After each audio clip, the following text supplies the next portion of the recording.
This episode is brought to you by Merrill. Join one of the most iconic names in wealth management, Merrill. You'll be part of a dynamic team of advisors and specialists working hard every day to grow their clients' wealth. And with the support of best-in-class research, advanced digital tools, and the resources of a global institution, it's truly an opportunity you can be bullish about. Learn more at careers.bankofamerica.com. Copyright 2024, Bank of America Corporation. Time to move? Skip the hassles of selling during the holiday season and sell your home directly to Opendoor. Request an all-cash offer in minutes, close, and get paid in days. You can even pick your close date so you can move after New Year's. Start your move at Opendoor.com or download the Opendoor app. Opendoor is represented by Opendoor Brokerage Inc., license 02061130 in California, and Opendoor Brokerage LLC in its other markets. Terms and conditions apply. Welcome back to the Trading Coach Podcast. Today we're going to talk about the positives of having a negative risk reward. Yes, you heard me right. I know I mix my words up a lot, but this time I actually mean what I say.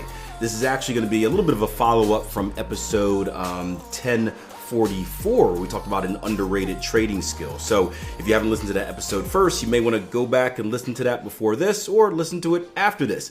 Either way, you want to make the Trading Coach Podcast part of your weekly routine. I do produce 3 episodes a week. Many of them do follow up on discussions that we had previously. So if you want to stay fully in the mix, make sure you're listening on a regular basis. All right, let's hop in. I just heard your latest podcast episode. Thank you. Thank you for supporting the podcast. I hope you left a rating and a review. You talked about the rule that one should always have at least a 1-to-1 risk reward must have. You talked about the possibilities of an inverted risk reward. Can you perhaps tell me a bit more about the advantages and disadvantages of an inverted risk reward? An inverted risk reward, it would, I suppose, allow you to take more. It would allow you to take more trading opportunities. So if someone required a 1-to-1, and there's a trading opportunity where maybe the target was too close or the stop was too far, they would not be able to involve themselves in the trade due to the risk reward ratio. However, if you did not have a rule that said you require a 1-to-1, you could take said opportunity versus having to stay out of it. So the benefit of it would be that you would be able to take more trading opportunities than you were if you had that rule. Now, benefit is an interesting term because it's only beneficial if your strategy is actually profitable, of course, right? So keep that in mind. Just don't think like, oh man, it's beneficial if I take more trades, right? If you take more trades and your win percentage isn't high enough, you're going to get kicked in the butt for having an inverse risk reward. So we're assuming that your strategy is profitable and has an edge. But yeah, that would be the benefit. It would allow you to get in trading opportunities that you wouldn't. Good example, think about the cipher pattern, for example. Think about how many ciphers you'd be able to get into if you required a 1-to-1 risk reward. You'd probably cut that number in half. So that would be the benefit. More trades. I see quite often during backtesting that I can't take a trade because I need to have a 1-to-1 risk reward according to my rules. Actually, this rule was created because I hear it all the time. I'm actually curious about the disadvantages that there would be if, for example, I would choose that trade also can have an inverted risk reward. So ultimately, here's what you need, right? So your risk reward is only relevant when paired with what? Right? What is your risk reward only relevant when paired with? Your win rate. So that's what will ultimately answer your question of whether it's advantageous or it's a disadvantage, is what is your win rate? If you have a 50% win rate and you're taking an inverse risk reward on average, then it's not going to be to your advantage because you're not winning enough to cover for those losses.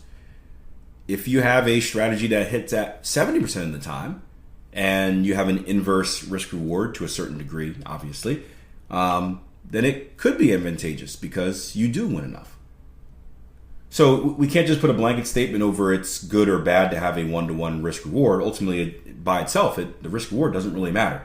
It's the risk reward paired with the win rate that will tell you the full story. So what you would need to know is you would need to know what your average risk reward is. You would need to know what your average win rate is. Then you could put those two together and see if this is actually something that is going to be positive for your trading or negative for your trading. But just by itself, having a one-to-one risk rate isn't good.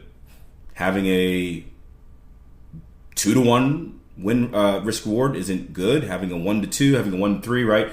By itself, it doesn't really matter. It doesn't have any power until you put it with the other number.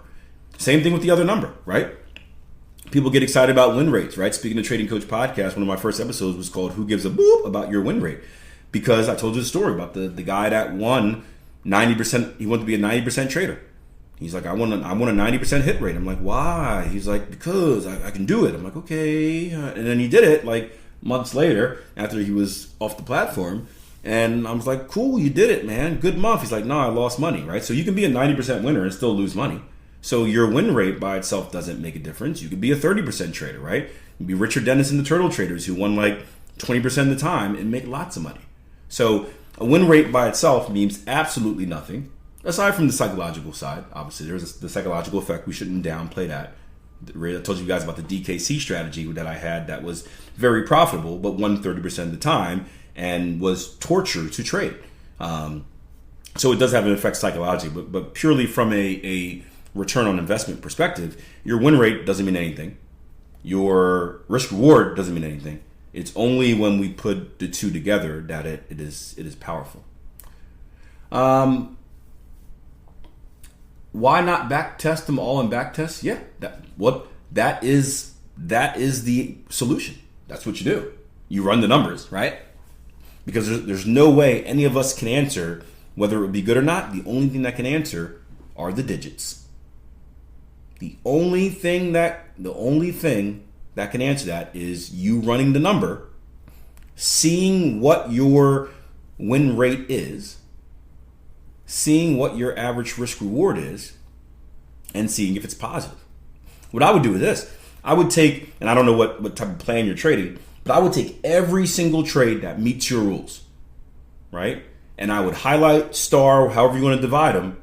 I would highlight the ones that have a positive risk reward, highlight the ones that have a negative risk reward. Or you can get even more complicated and do it towards a specific risk reward, like if you require a 2-to-1 or a 3-to-1 or whatever like that. And then separate them. What does the bigger picture look like? What does my return on investment look like if I take all the trades, all risk rewards accounted for? Good, bad, ugly. What does my data look like if I take out all risk rewards that are worse than 1-to-1?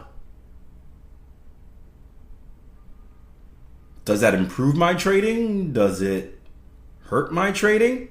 Right? And when I say take out, you take out winners and losers, right? And you crunching those numbers will tell you what is the best solution. It will tell you like, oh crap, this thing does not work with those negative risk reward trades in there. Or, oh man, the negative risk reward trades, right? They actually win at a high percentage. This makes it more profitable, right? And then you'll have all your answers. So ultimately, right, we all hate the boring story of backtesting, but backtesting is the only thing that will give you the actual answer. So I would test it all.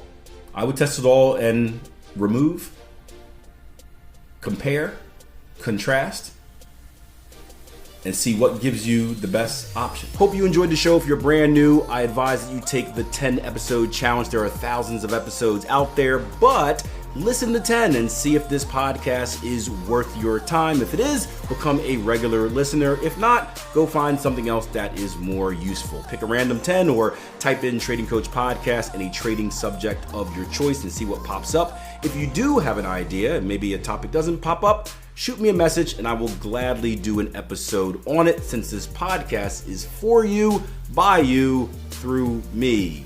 Yeah. All right. See you guys next episode.